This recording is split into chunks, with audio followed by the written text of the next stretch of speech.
नमस्कार, मैं रुक्मा और आप देख रहे हैं डेमोक्रेटिक लाइव। पंचायत चुनाव के समाप्त होने के बाद बिहार में अब वार्ड पार्षदों के चुनाव का आगाज हो चुका है। चुनाव आयोग ने इसकी घोषणा भी कर दी है। अभी तक तारीख का ऐलान नहीं हुआ है। हमारी टीम रोजाना किसी न किसी वार्ड में जाती है और वहां के जो अभी निर्वाचित अभी वर्तमान में जो पार्षद है उनसे मिलती है और ये जानने की कोशिश करती है कि बीते 5 सालों में उनके द्वारा क्या कुछ कार्य किए गए हैं और क्या कुछ बाकी रह गए हैं।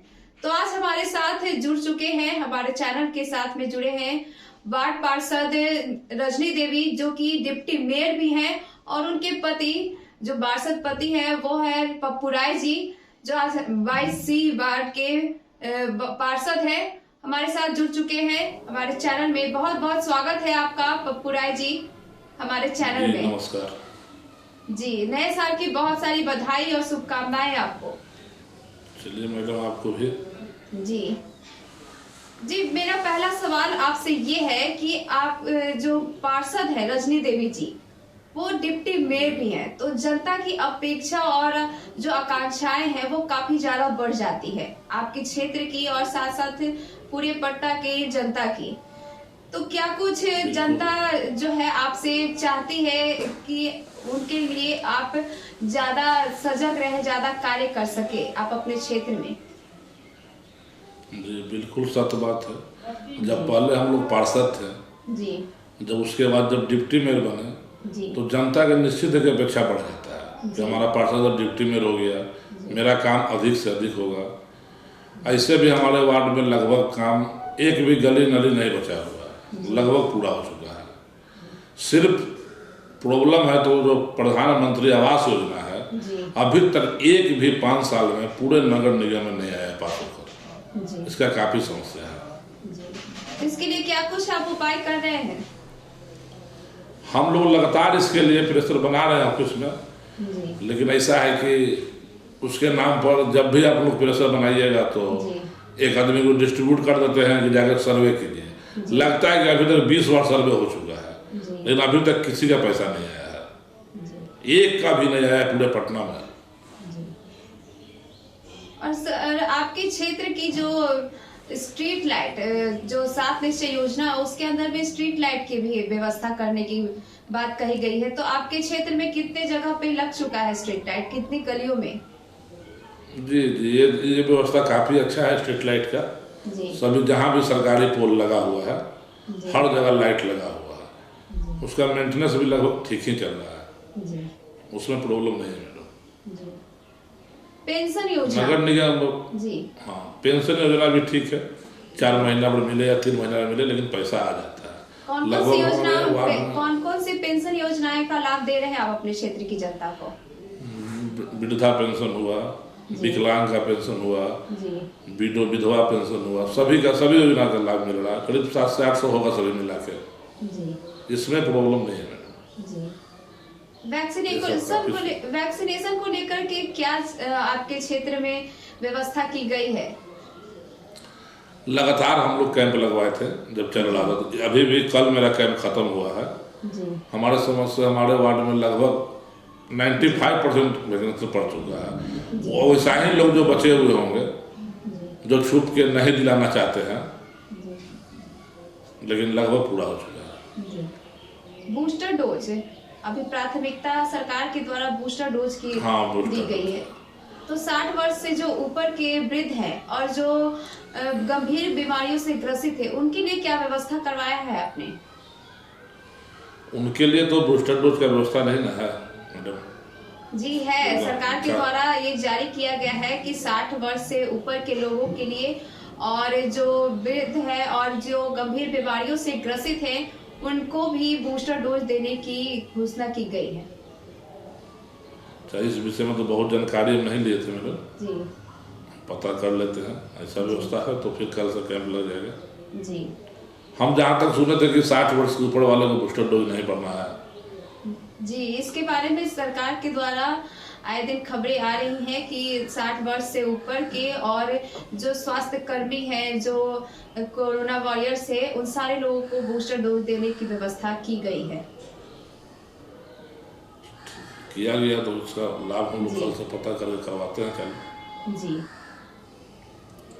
गली नली योजना के तहत कितने सारे गलियों का आपने निर्माण करवा दिया है, क्योंकि बारिश के दिनों में काफी ज्यादा समस्या होती है जल जमाव से। हम लोग को वार्ड 22C में जल जमाव समस्या नहीं है मैडम। लगभग 40-45 गली कच्चा था, सभी को बना चुके हैं। 1-2 गली बचा है जिसमें हाथ लगा हुआ है, वो भी बन जाएगा। हम लोग वार्ड में तत्पर रहते हैं, लगातार घूमते हैं। जी। पिछले बार भी जब कोरोना महामारी में जब लॉकडाउन लगा था जी। तो लगता है कि 65 दिन तक लगातार हम राशन बांटते रह गए थे अपने वार्ड में। अपने वार्ड के अगल बगल सभी वार्ड में बांटते थे। उस समय हम लोग काफ़ी एक्टिव रहते हैं मैडम। जी। ठंड भी बहुत ज्यादा है और आपके क्षेत्र में जो फुटपाथ पे जो सोने वाले या फिर गरीब तबके के लोग हैं, उनके लिए क्या व्यवस्था करवाया है आपने? आपने अच्छा क्वेश्चन किया मैडम। रात में भी हम टीवी देख रहे थे जी। तो वहाँ देखे कि अटल पथ पर कुछ लोग फुटपाथ पर सोया हुआ था। जी। तो आज हम ऐसा प्रोग्राम बनाए हैं कि रात में कंबल लेके हम निकलेंगे, जो भी फुटपाथ पर जहाँ मिलेगा सभी को कंबल देते चले जाएंगे। जी। अलाव की क्या व्यवस्था और है सर आपके द्वारा? देखिए, हम लोग के द्वारा अलाव का व्यवस्था नहीं किया गया जी। मैडम, न कोई इसका फंड दिया गया है। जी। तो सारी व्यवस्था फंड के द्वारा होना ही की चाहिए। जाती है। सारी अभी तक तो ये सब व्यवस्था व्यवस्था जी। सरकार द्वारा कुछ करना चाहिए। ऐसा फंड सभी पार्षद तो अपने तरफ से नहीं कर सकते हैं, जी। बहुत सा पार्षद सक्षम में जो कर देते हैं। अब हम ही लोग राशन बांट रहे थे कोरोना में तो अपना पर्सनल बांट रहे थे, आज ही हम लोग कंबल लेके निकलेंगे तो अपना लेके निकलेंगे। ऐसा व्यवस्था सरकार की ओर से भी होना चाहिए। जी। आपसे ज्यादा अपेक्षाएं होती है सरकार को, फंड मिले या ना मिले जनता को, क्योंकि आप डिप्टी मेयर भी हैं वहाँ के, तो आपसे जनता को इसकी ज्यादा अपेक्षा रहती है। क्या कहेंगे इस बारे में? बिल्कुल सही बात है। जब सरकार कोई ऐसा फंड नहीं देता, लास्ट में हम लोग करना ही पड़ता है, क्योंकि जनता को समझाना मुश्किल काम है कि इसका फंड नहीं आया है। उसका अपेक्षा है हमसे, तो करना ही पड़ेगा। करते भी हम लोग हैं और आगे करेंगे भी।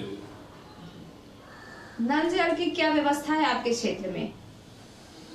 नल जल का व्यवस्था ठीक है मैडम, वो लगभग काम चल भी रहा है और हो भी चुका है। वो 7 योजना का काम जो है मैडम वो लगभग ठीक है। वही तो आवास योजना की बात कहे ना, वो बहुत बड़ा संकट है। काफ़ी लोग, जैसे हम लोग का पहले पंचायत था, पहली बार वार्ड हुआ है, तो सलम बस्ती बहुत ज़्यादा है हम लोग के वार्ड में, तो आवास योजना का बहुत अधिक मात्रा में ज़रूरत है, जिसके लिए जनता काफ़ी परेशान है। जो युवा बेरोजगार हैं उनके लिए श्रम कार्ड की घोषणा की गई है, श्रम कार्ड बनवाने के लिए, तो इसका क्या व्यवस्था करवाया है आपने? कितने लोगों का श्रम कार्ड बन चुका है आपके क्षेत्र में? हमने मैडम अपने वार्ड में बिल्कुल पेपर में निकलवा कर, कैंप लगा कर, बोर्ड लगा कर, लगता है कि 850 लोगों का श्रम कार्ड बनवा चुके हैं। जी। अभी भी श्रम कार्ड मेरे वार्ड में बाहर बंट भी रहा है। जी। बहुत सारे लोग नहीं ले गए अभी तक, जी। जिसका वितरण किया जा रहा है। आगे आने वाले आगामी चुनाव में जब आप क्षेत्र में अपने निकलेंगे और अपने जनता से जनसंपर्क करेंगे, तो आपका चुनावी एजेंडा क्या होगा? किन किन मुद्दों को लेकर के आप जनता के बीच में जाएंगे? हमने जो 5 साल में किया है जी। वो मुद्दा लेकर जाएंगे। जी। जो भी 5 साल में कार्यकाल मेरा रहा है जी। वही मुद्दा होगा मेरा। और जनता की अपेक्षा आपसे उससे बढ़कर हुई तो उसके लिए आप क्या करेंगे? वो किया जाएगा मैडम। जनता भी समझती है जी। कि एक हमारे छोटा प्रतिनिधि है, कितना अपेक्षा रखा जाए। जी। तो मामूली पार्षद है, कोई विधायक मंत्री तो है नहीं, जी। तो जनता भी काफ़ी एक्टिव है, समझते हैं इस बात को। जी। अपेक्षा उतना ही वो रखते हैं, जानते हैं कि पार्षद में कितना पावर होता है। जी। बहुत बहुत धन्यवाद आपका हमारे साथ जुड़ने के लिए, अपनी योजनाएं बताने के लिए, और क्या कुछ आपने किया पिछले 5 सालों में और क्या कुछ करेंगे अपने क्षेत्र की जनता के लिए। बहुत बहुत धन्यवाद आपका हमारे साथ जुड़ने के लिए। लास्ट मैडम एक बात और कहना चाहते हैं हम। जी जी जरूर। जो सरकारी स्कूल का जो व्यवस्था है ना मैडम, जी जी, वो बिल्कुल चौपट है। जी। वो बिल्कुल है ही नहीं। अब सभी स्कूल में जाए घूम लिया जाए जी। तो कुर्सी टेबल नहीं तो बच्चा आएगा कहाँ से पढ़ने। तो किसी डिप्टी मेयर की तो ये प्राथमिकता होती है कि सबसे पहले वो शिक्षा को दुरुस्त करे अपने क्षेत्र में, तो इसके लिए आपने कोई व्यवस्था नहीं करवाई? मैडम ऐसा है जी कि बिहार में खासकर राजधानी में जी ये सब पावर सीज किया हुआ है। जी मेयर को जो पावर होना चाहिए या डिप्टी मेयर को जी वो लागू नहीं होता है। और नहीं तो हम लोग बहुत कुछ करना चाहते हैं, चाह के भी नहीं कर पाते हैं।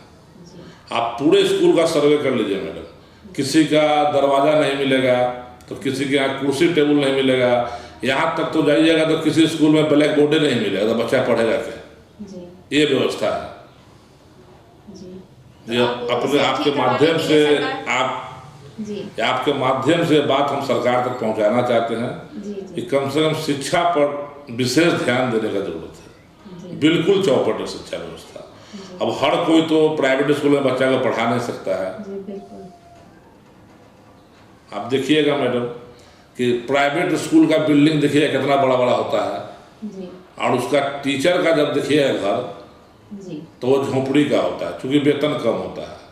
और सरकारी स्कूल में जब जाइएगा तो टीचर का देखिएगा घर पुराना वाले टीचर को तो उसका बिल्डिंग मिलेगा, बहुत शानदार बिल्डिंग मिलेगा। और जब स्कूल में जाइएगा तो लगेगा स्कूल झोपड़ी नुमा है, जस्ट उल्टा है। तो सरकार क्या से सरकारी आपको ये बात करनी चाहिए कि हमारे क्षेत्र में शिक्षा की व्यवस्था बहुत ही ज्यादा स्थिति उसकी खराब है, बहुत ही ज्यादा दयनीय है, तो उसके लिए आपको सरकार से इस बारे में मिल करके बात करके और शिक्षा व्यवस्था को दुरुस्त करने के उपाय सोचने चाहिए। क्या कहेंगे? ऐसा है मैडम कि हम लोग फिलहाल 3 महीना पहले ही डिप्टी मेयर बने हैं जी, बहुत दिन नहीं हुआ और हमको मौका भी नहीं मिला करने का।